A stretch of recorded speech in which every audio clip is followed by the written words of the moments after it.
airports come out of the pandemic and look to ensure long-term financial sustainability through the diversification of their revenue streams, cargo is an important area to be explored.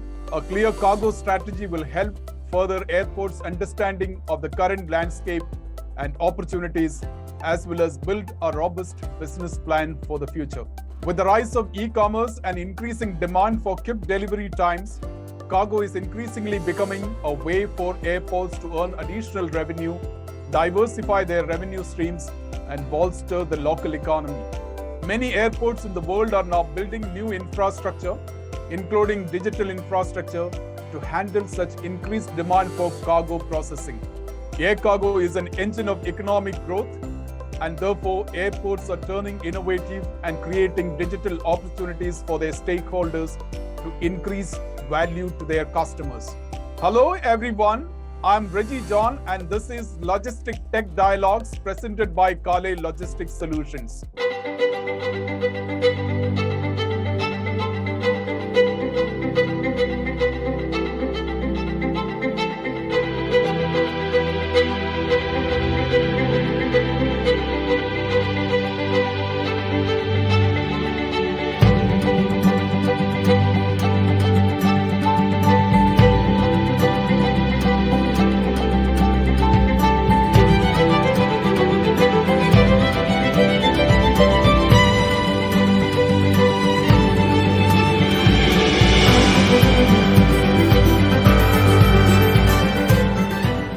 This is our new weekly dialogue on innovations and technologies that make logistics move faster and deliver better.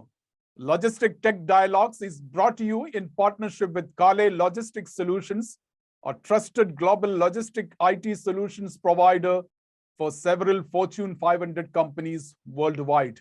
My guest today is Elliott Paige, Director of Air Service Development at Hartsfield-Jackson Atlanta International Airport. Elliott joined Atlanta International Airport, one of the world's busiest and most efficient airports, after a successful career promoting trade and investment for over 25 years. He supervises the implementation of $6 billion capital improvement program as it relates to the enhancement of service excellence to accommodate passenger and cargo growth for next 20 years. He leads a team to build consensus with other airport stakeholders on air service operating projects, planning and development of cargo facilities, and innovations like the first cargo community system among US airports introduced in 2019. Elliott, welcome to Logistic Tech Dialogues, and it is such a pleasure to have you join us for this conversation. Thank you for having me. This is great. Elliott, what are your reflections about the pandemic? Let's start with the pandemic. We've been in it for the last 18 months.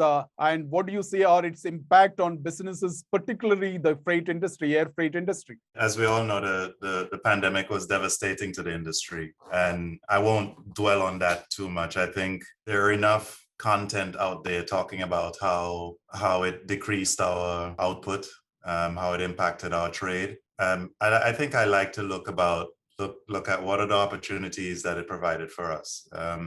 We were just, talking about the fact that I work and my team and many of my colleagues, we work partly remotely and partly in the office. And that's as a result of this new way of thinking that we can work from home given the technology that we have today. We all have a cell phone and a laptop, so we're all just, moments away from solving any problem that occurs on the airport. And if we need to physically be there, we can easily come to the airport and solve it. I think that, yes, the pandemic created quite a challenge for the aviation industry, but it also forced us to start thinking of innovative ways to continue to operate in the next pandemic or in the next disaster, because another one will happen. It's just a matter of time and when and so forth. We hope it does not happen in the middle of this one, but it tells us that there are a lot of procedures, a lot of processes that we weren't taking advantage of, a lot of technology that we weren't taking advantage of. And it's not new technology. A lot of it is old technology, but the freight industry and the logistics industry, there are aspects of it which is still set in its ways and wants to do things the old way.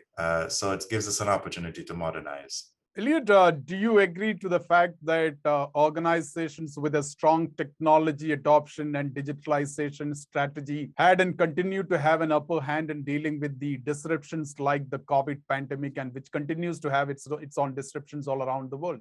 No, definitely. You look at the industries that did very well during the pandemic. And these were primarily those focused on e-commerce, those with their own closed loop digital platforms, those that had the procedures in place to make sure that their workers could come to work safely, but also had a lot of use of technology. So, these are the Alibabas and the Amazons of the world, the FedEx, DHL, and those companies that already had a platform set up, a digital platform. And it was great because we depended on them to move personal protection equipment. We depended on them to move vaccines, continue to move food and all the stuff that we need for trade to continue to help us to survive and overcome this global pandemic. So we realized that not only were they important to continue to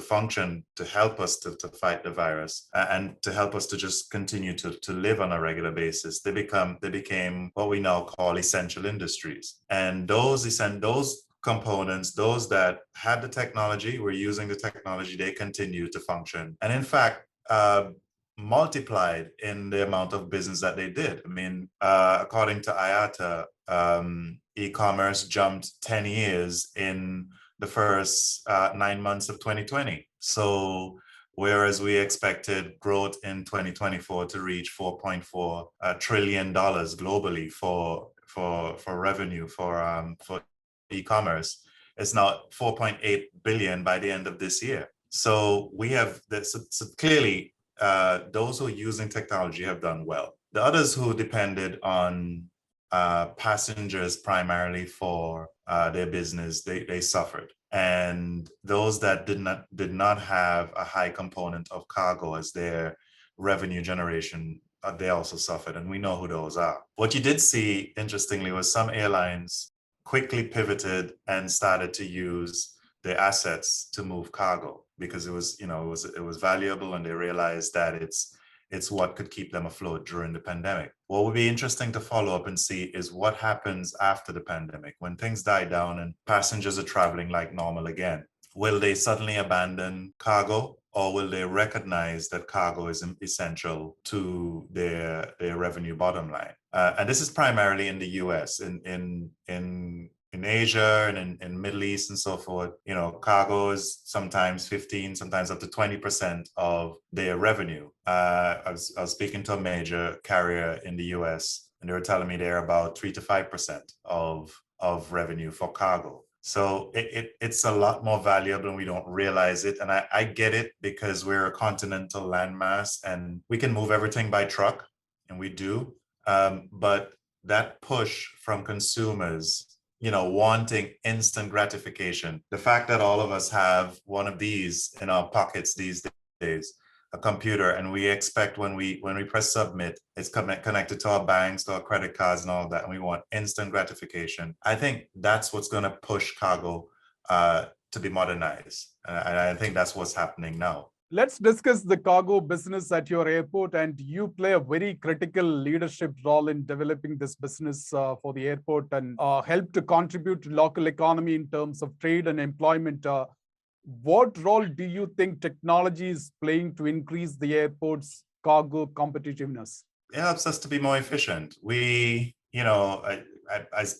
engage a lot with, for instance, the trucking community, and the way we used to operate, and some of them still do operate this way. They would send a truck to the airport it's almost like a gambling game to determine whether or not there is cargo to pick up, how much it is, and there's just no information. So you fill a truck with fuel, you pay for that fuel, you pay for your driver, and they spend 8 hours, 10 hours a day driving around trying to pick up some cargo.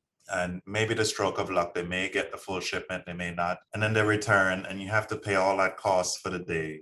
with very little return because you don't have full information. So with the use of technology, with the use of, say, a cargo community system, they can now they can determine what cargo is there, when it arrived, how much of it has arrived, how many pieces, and they can pay everything on the platform through pay cargo, and they can ensure that once the driver goes to the airport, he or she is actually picking up cargo that they know is there, and they're not wasting time, and therefore that truck can now go to multiple stops and actually reap a return rather than just guessing whether or not cargo is there. So I mean, throughout the aviation industry, technology is going to be what pushes us forward, or helps us to be more efficient. Even in the operation of our warehouses, labor is a big cry. I don't know about the rest of the world, but in the US, labor is a big cry in the logistics right now. We can't get laborers. We can't get people to work in warehouses. And there's a big competition now, everyone pushing up their wages in order to attract workers. And, some of that can be solved through technology. There are a lot of things that people do. There's the possibility of using autonomous ground vehicles. The technology is there, but we just need to have the mindset to implement it.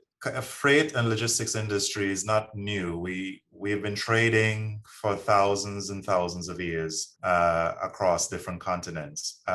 But while we have modernized in cargo and passenger service, we have kiosks that people can check in. You can check in on your phone.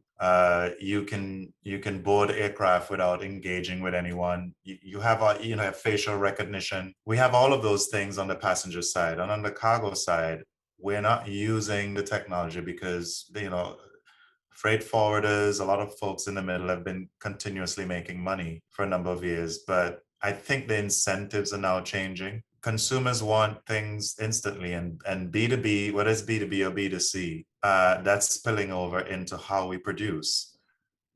So even in manufacturing, it's becoming essential that you have full transparency of cargo coming in and out. So technology is the way to go. It's going to be the way of the future.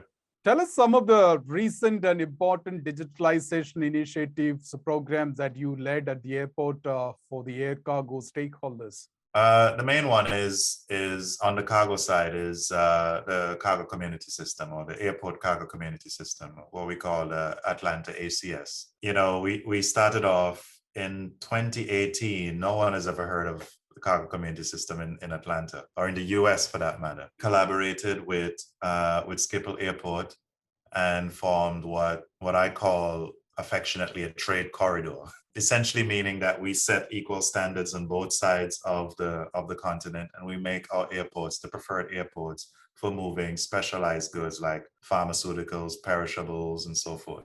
And if you have the same standards, you automatically attract cargo to move to both across the Atlantic. So we realized that Schiphol had Cargonaut, and we didn't have anything. So we visited them, we had discussions about their Cargonaut, and then we had discussions with Calais about implementing a cargo community system here. So we started off really building awareness, teaching people about what this thing is about, and getting a few private sector early adapters, because we thought it's not enough for for just the government to implement it. We need the private sector to be incentivized to do this. And if you can show the private sector that you're providing savings in terms of money and time and convenience, then using something as simple as technology is not big infrastructural changes, then they'll adopt it. So we had some early adapters. We piloted it throughout 2019, from about February to November 2019. And in November, we launched, November 14th to be exact, 2019, we launched the first cargo community system in the Americas, I believe, for airports anyway. And then COVID happened. A few months later, and that kind of slowed down the process of building awareness of this system. But we also realized that not only was it creating efficiencies in along the supply chain, just in terms of moving goods faster and creating greater transparency and reduced costs, but if you had less people, human interactions, because you could do more things online, then you also reduce the possibility of contagion between folks sharing paper and sharing area bills and bill of lading and shaking hands in customer service rooms. Um, you reduce the possibility of contagion, and these are our essential workers. We cannot have them getting ill and not working. So we need, our truckers to keep going, our freight, our ground handlers to keep going, our airlines to keep going, because that's how we keep cities alive, and that's how we keep protection from a global pandemic. No, I myself have heard comments saying that the North American airports do not have they haven't heard about the cargo community system, and you became, or Atlanta Airport became, the first airport in the North American market to have the cargo community system. Elliott, to what extent do you believe that digital transformation of those kind should be actually anchored by airport, because airport becomes the real estate custodian, and you work, or you become a kind of a guardian for the rest of the community stakeholders? We are the anchor for it. I mean, Atlanta Airport, and I'm kind of the big spokesperson for ACS in Atlanta, to the point where we've influenced a variety of other airports, both in US and Canada, to also adopt a cargo community system. A bunch of airports have called us and asked, what has been our experience? How have we implemented this? What are the different approaches we took? And it's good because we're able to say how we did it and how we wish we did it. What would be the best way to do it? And I always tell airports that airports that are progressive and really want to grow in cargo, really want to be advanced, be ahead of the curve, that those airports, and they have the right leadership that thinks like that, that they should, the airport should be the anchor for it. The airport should be the one that mandates that every stakeholder is going to use an ACS system. We didn't go that route because, given the nature of Atlanta at the time, it was best to do it through the private sector. But each leader in the cargo sector, each head of cargo in different airports, they know what their local politics is. They know what their local environment is. So they can determine whether or not it's better to push it by the private sector, the government, or a combination of the two. I think that a mandatory approach really helps to encourage all the stakeholders. People will follow. They'll do, once you make it a rule that this is what we do. But you do have a system where those who are not part of that rule can still participate in the airport, but it might cost them more. So you may have a tiered system where you say, if you're part of an ACS, then you can book a dock door, you can book a warehouse, you can make sure that your cargo is delivered within 30 minutes. And if you're not part of the ACS system, then you wait. In Atlanta's case, we have the infrastructure, we have a truck waiting area, we call it truck pass, where if there's an overflow of trucks coming to the airport and there's not enough space at the airport, they can wait in this area until they get a signal on their phone telling them what door to go to go and transact their business. So if they're not part of the system, then they have to wait. They could wait for hours. Whereas if they are part of the system, the ACS, then they can book it, they can go at a precise time to pick up or deliver, and then leave, and they're in and out in 30 to 45 minutes. You are actually raising your bar and setting industry benchmark. To what extent the efficiencies that are being brought about by the cargo community system, how can that be taken into the larger air cargo industry? How can you become a key player to transform the digital transformation of the air cargo industry?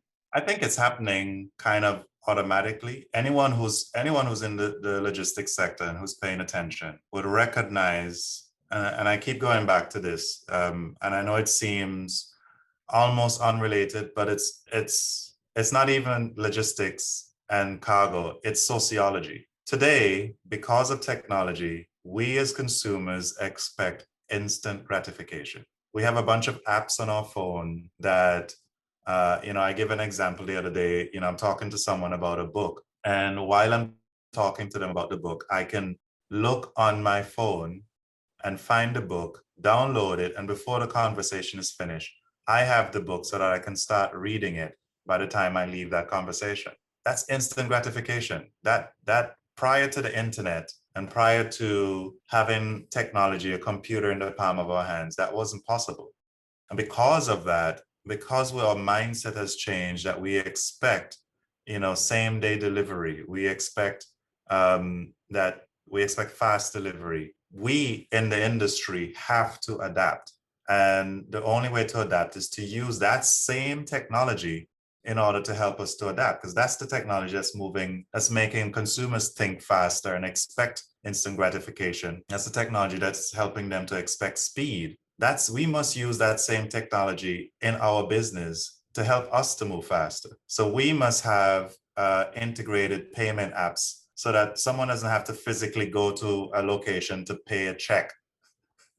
And we still have checks in the US, for those of you who are listening internationally, to pay a check for a cargo shipment, or to pay for a fee. All of that can be done on a digital platform now. Making reservations, having access to where exactly the flight is, all of that is possible today given the technology. So we have to use it. So I think that while I will always talk about moving cargo to digital and being more efficient through digital, and I think a lot of other airports as well are starting to talk about that. But I think also if we pay attention to what the consumers want, what's the end of the supply chain, what they want, then we recognize that we have no choice. We have to move to that efficiency. There's some companies like Amazon, Alibaba, and all those with online platforms that have already realized that. And they've realized it so much that they're purchasing aircrafts and they have their own vans. Amazon have their own vans, their last mile delivery vans. They have their own aircrafts, they have their own platform. They're trying their best to control the entire supply chain to fulfill that instant gratification. So all of us have to do that. If we don't, the companies like Amazon will suddenly start taking the business from the rest of us. I want to come back to something that you said about the digital trade corridor that is between Amsterdam Schiphol Airport and Atlanta Airport. Basically, these are digital trade codes setting because both of you have set very high standards and you want to maintain that high standards to move important commodities. How do we replicate that into have more airports connected to that network of airports around the world? How can that be maybe an airport, a couple of airports in India, the moving goods to European destinations in the airport, or directly to Atlanta, then connecting it to intercontinental cargo flows into Latin America? How do we create more such network of airports setting very high standards? It's starting to happen already. We're tapping India, by the way, for a cargo community system for a trade corridor. So we are commencing talks with Mumbai and with Delhi along those lines. I'm under a lot of pressure here from the Indian community in Atlanta for us to push for both a passenger and cargo flight. So they're my friends, and so I'm really, really trying to push that, and also with my friends in India. But I see JFK doing it with London Heathrow. Miami's been doing it with Brussels. Houston with Brussels. So they're different. It's already starting this kind of network of airports, and it's really relationship building. We don't believe that we know everything, and we believe that we can go to our colleagues, our peers in other airports, internationally especially, and learn about how they're doing things, and we can also teach them how we do things, and for us to share the best of the ideas and put them together so that we can create more efficiencies. And, that's what we've been doing. Admittedly, we've been slowed a bit by the pandemic because we're trying to figure out how do we continue to work and stay efficient when we're losing revenue, when not a lot of planes are flying and passengers are scared to fly. But we're starting to get back to that where we're once people start traveling again, we start getting to conferences again. How can we continue to build those programs? Atlanta has what we call a sister airport program, where we sign an agreement with various strategic airports that we feel are great for our target markets. They're airports that we target for both passenger and cargo. They're airports in cities that we think are high growth cities and can provide us at least connections to the region that they're located in. So we've been working on those for a number of years. Airports like Shanghai presents an example for that. Paris, Charles de Gaulle. We're looking to sign one with either Mumbai or Delhi. And we have a couple of other airports that we do that with. I strongly believe that future is not too far when we will have a community of cargo communities. We have smaller communities like between Brussels and Miami, between JFK and London Heathrow, and you have Atlanta and Schiphol. And you can connect all these, and then you're essentially building a super cargo community. And I think this is, I'm from the old school of World Trade Organization trade facilitation agreement negotiations. I was once a negotiator there, and I think back then, when everything else was very difficult in the Doha negotiations, the trade facilitation was one that advanced, and it eventually became an agreement in 2017. I think the reason it did is because we had the vision and dream at the time that we needed to find ways to facilitate trade at different nodes, at airport nodes, at sea nodes, and we needed to work on our procedures and use technology to make it easier to trade. And when I was talking to a bunch of business people in Haiti the other day, and one of the questions was, how do we get into the big markets? And I'm saying, well, here you have the perfect opportunity because of e-commerce. You as a small producer, even if you're making one small specialized artisanal widget, you can now get into a global market with your product. You don't need to have big bulk and have big containers and a lot of complicated trade procedures. But because of e-commerce, because of trade facilitation, even a small producer in Haiti or in any country can now export and tap into the global market. And that's fantastic. That's a fantastic dream fulfilled for many of us. So we're happy to see that this kind of technology and this kind of airport to airport, and I'm sure seaports are also doing the same thing, this kind of collaboration in order to promote trade. Tell us about the new technologies that you're passionate about, because you did make a mention earlier in the conversation that there were a lot of technologies that were actually there in the air cargo industry. A lot of the stakeholders did not really tap into it or use it. But there are a lot of other technologies that is coming forward, like you have robotics, artificial intelligence. Are there something that you're really passionate about and you think that they will help air cargo industry to deliver better, lower cost, and always be sustainable? Well, you mentioned one of them, artificial intelligence.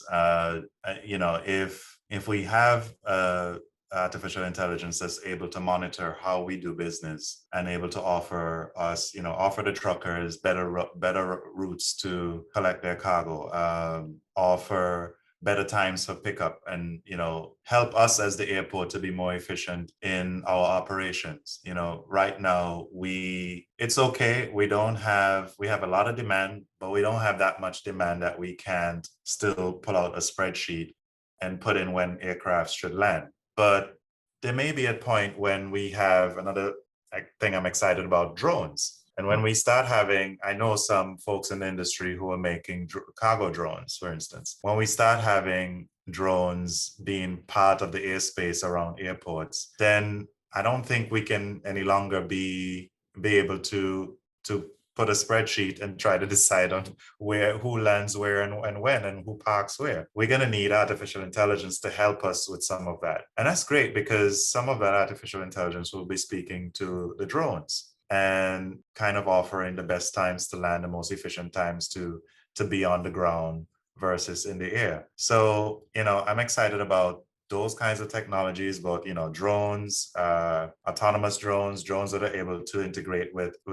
artificial intelligence of, say, an ACS trucking community that's able to integrate with that. I'm also interested to see how do we enhance our labor supply. I was fascinated to see in Schiphol Airport some of the agents with gloves with scanners on their fingers, and these were what I consider enhanced people. We enhance our efficiency by having the technology as strapped onto us, and they can then scan and move cargo a lot faster without having to hand hold something or getting carpal tunnel or something of the sort. I'm excited about autonomous ground vehicles.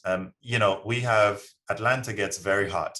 And these are for practical reasons. Atlanta gets very hot in the summer. We call ourselves Hotlanta in the summer. And what I understand from some of our ground handlers, that we hire excess staff in the winter and spring, because in the summer, a lot of them, they can't take the heat. They quit.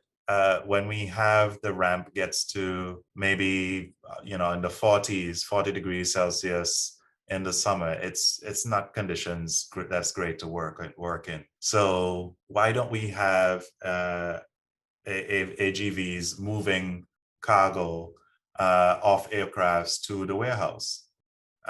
We can have more of that so that we don't expose people to that kind of harsh environment. Similarly, in the warehouses, we need to retrofit our warehouses so that they're much more comfortable places to work. There's still instances where we build these hot boxes, and in the winter they're too cold. In the summer they become ovens. So there are things you can do, insulation and certain ventilation technology that you can do to make the place a lot more comfortable to work in.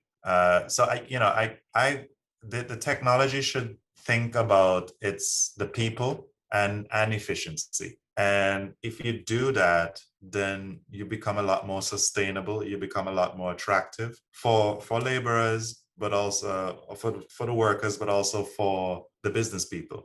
Because if you're offering that efficiency, you can guarantee that your cargo, you don't have to wait too long to deliver your cargo through the airport. Then you build that reputation, you become a natural attractant to the business. So I'm excited about artificial intelligence, drones, ACS, online payment platforms for us to stop using checks, for any task that's repetitive or that can be done by technology. Let's do it, because we can allocate the labor supply to do a lot more sophisticated things, technical work, maintaining the conveyor belts, the sensors, the software, the hardware. And all of that helps us to move the wage level up a notch. And so you're using higher skill labor. And that's been our challenge. We're an economy that's becoming more and more sophisticated, using more and more technology, and we're not bringing all the labor supply up with that level.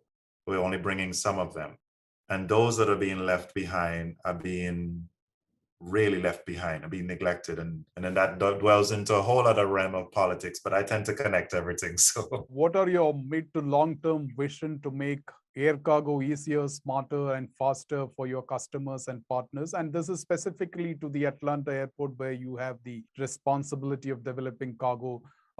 Is 1 million tons cargo throughput a big goal that you have set? It's actually 1,400,000. It's a big goal, but it's not that big a goal. If we're at 700,000 metric tons now, and so if we built the right facilities, we could get to 1.4 million. So we did put out an RFP. We do have project to develop what we call a modern air cargo terminal. And we see that as something that's going to last for another 40, 50 years. And we are asking the proponents to look at all these modern technologies and look at technology. Some of it, we don't know what it is yet. In 1994, we didn't know that the internet would create so many different types of industries. So we need to be cognizant that technology is going to take us a lot further. So help us build a facility that's flexible, that's adaptable to the new technology. But in the meantime, we're focused on efficiency. We're focused on protecting and caring for the people that work in the sector. And we're focused on making sure we create growth to the 1.4, maybe more, maybe less, but that number is not so much important to me as it is the efficiency. We have a lot of aerospace, automotive, pharmaceutical, a variety of sectors around this region that we service. And for me, it's when they're happy with our service, when the final consumer is getting the instant gratification that they're looking for through the companies that we service, that makes me happy. That's my aim. So it's not so much we want to be 2 million metric tons of cargo. That'll be great, but it's more important that we're efficient and that we're servicing the people, that we're fulfilling expectations, and they in turn will come to us and give us more business because we're fulfilling that expectation. So it's really the core of it is about the business, is about the people, it's about the final consumer. How are we contributing to the needs and wants of the final consumer? I think that's, if we continue along those lines, we'll do well. Elliott, thank you so much for talking to us in this episode of Logistic Tech Dialogues. Appreciate your time. Thank you. Thank you for having me. That was Elliott Paige, Director of Air Service Development at Hartsfield-Jackson Atlanta International Airport. I hope you enjoyed watching this interview. Give us a like and share it among your social and professional networks. Also, if you are not a subscriber of our YouTube channel, please do subscribe now and click the bell icon so that you do not miss any of our new videos. Join me next Thursday for a fresh and new episode of Logistic Tech Dialogues presented by Kale Logistics Solutions. Until next Thursday, take good care of yourself and be safe. Thanks for watching.